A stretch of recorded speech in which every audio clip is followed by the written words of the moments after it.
ya school feeding program, mimi nataka hiyo iwekewe pesa ndio watoto wetu wapate chakula. Riwruok mar Jolos chiemb jamni mano akefema kwa pinyo wacho mondo golnegi osuru mijuogo ewi odumb nyamula madonje pacho ka kowuok e pinje maoko mondo konye duoko chien nengo mar chiemb jamni.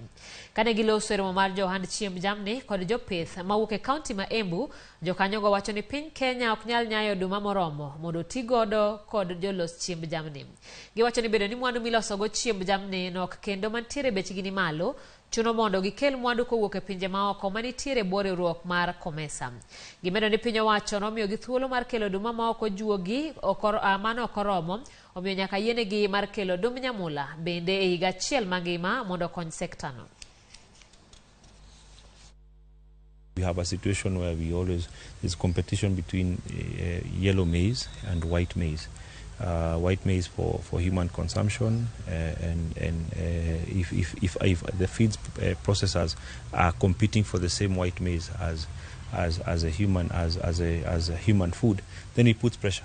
So the hope is that the current waiver on importation of yellow maize will continue, so that the pressure on white maize can reduce and the prices can come down. If we get government facilitation, our millers can almost guarantee farmers of corn that produce this amount we are ready to absorb, and that will be